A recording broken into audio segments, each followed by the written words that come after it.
is next thing we got on tap here in today's show, and that's BJ's best. Oh, thank you, Drew. I love that we got a little more flair if you're watching along on YouTube or Twitch. If you're listening, you might have missed it just a And little you bit. should be.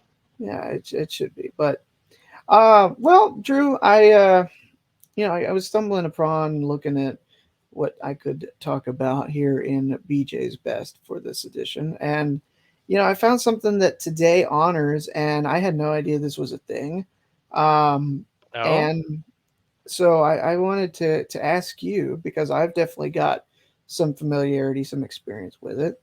Apparently, Okay. Drew, today, May the 10th, because we recorded on a Wednesday this week as opposed to Thursday. Hmm. Today is National Night Shift Workers Day. Oh Did you man. know that? Yeah, did you know that it was today? I did not know No, that that was a thing. There's a whole lot of national whatever days, but I did not know that was a thing. I I didn't either. And as somebody that has worked that night shift, the third shift, if you will, depending upon what they may call it wherever you work, it's usually that graveyard overnight type of shift where you're there late in the evening, you get off first thing in the morning, usually about 5 or 6 o'clock. I've just been kind of promoted to a new job where I'm on first shift now, and so that's been something to get accustomed to and get used to because Hmm. I for a long time, Drew, you know this, I was at a job that I left, and part of the problem was that I would frequently be third shift, and then sometimes I'd have to be first shift, and then the same day turn around and have somewhat of a third shift. It would be on it would kind of be like a bridged or whatnot because heaven forbid somebody work too much and have to be paid overtime at this company that I will not name. Just because that's probably in my best interest not to burn any potential bridges. But Yeah. um, so it's just one of those things that as somebody that's worked at overnight and the third shift and everything like that, I didn't know that this was a day, and I'm curious as to have you ever yourself, Drew, worked the third shift? Have you worked an overnight shift in any facet in any job?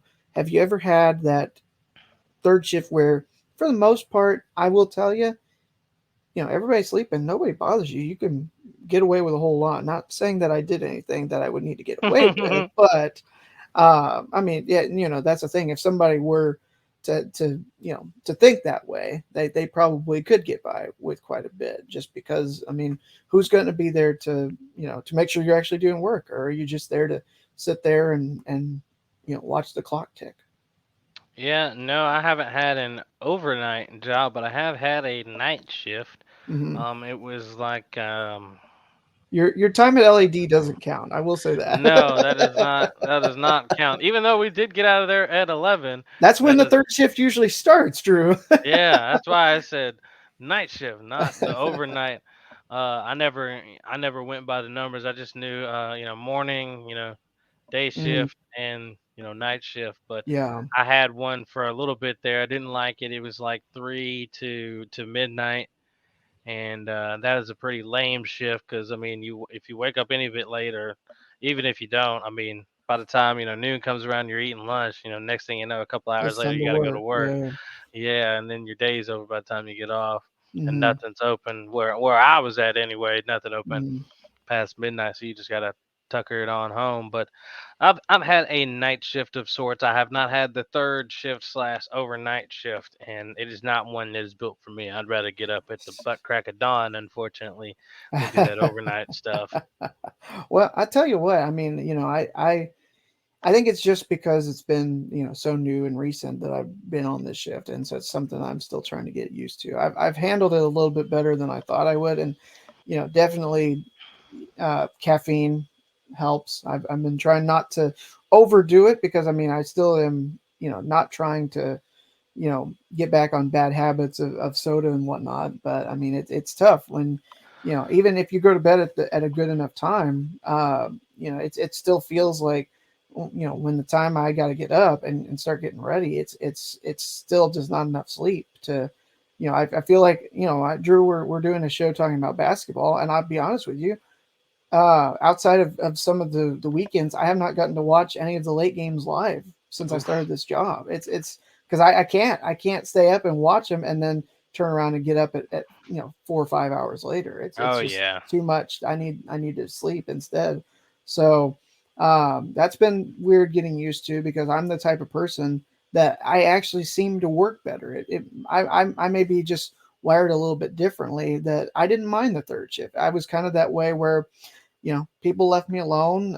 As long as I did my work and didn't, nothing major kind of blew up or happened or anything like that that I was responsible for, I didn't mind it. I mean, it just, I mean, the only thing that was a little bit weird was, while everybody's up and Adam and doing stuff during the day, I'd be asleep. That's Right. about the only thing that is different. But I I personally, at least, and I may just be because I'm wired a little bit differently, I never minded that as much as the biggest problem was that it's very lonesome. If you're the kind of person that like you're a social person or whatnot, you find more often than not you're the only person there for a reason, or you're very few people that you'd be working with depending upon the industry, that are in at that time and working those shifts, because apparently more people than me have common sense to say nobody wants to do that, right? Nobody wants to be up at that ungodly time.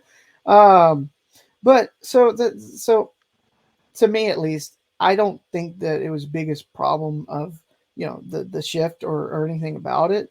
it Mhm. was it was that you can definitely feel like you're wanting to talk to somebody because you've just been sitting there and things are just so quiet. And I mean, if you're passing the time, and even if you got like a TV or something that you can kind of have on in the background while you're working, it's just not the same. So I think that's the biggest thing. And so in honor of National Third Shift or National Overnight Night Shift Workers, whatever they want to call it, I wanted to take a couple minutes and talk about my experiences with that as well, and see if you had any that you wanted to share. Heck, it's even the same thing for the regular night shifters instead of the overnight people. I mean, people Hmm. are falling asleep, at those times, especially if it's, if you're a little bit older.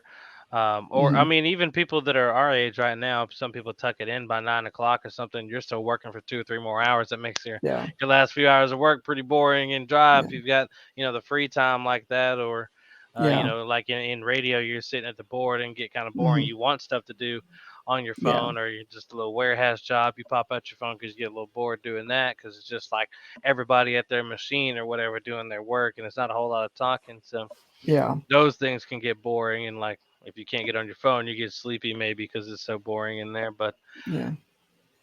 do you definitely encounter that type of stuff doing the overnight stuff? It can get pretty dry, and heck, heck, I even find that's times like when you got some work to do. Sometimes if you're not working overnight and you're at home, the wee Hmm. hours of the night is when you can get some stuff done because there's nothing to watch or nobody to distract you. Yeah. It's a You get that perfect extra, time. yeah, those extra Do, things in. I You was gonna might say, even do some prep in those hours. I was gonna say I've done some prepping in the overnight hours before. That has not been the case the past couple weeks, obviously. That's That the that overnight work that we like, not, though, Yeah, not the other exactly. stuff. I'm not. It's not losing sleep because it was something that I enjoy doing. But I've not been prepping overnight or anything like that here recently.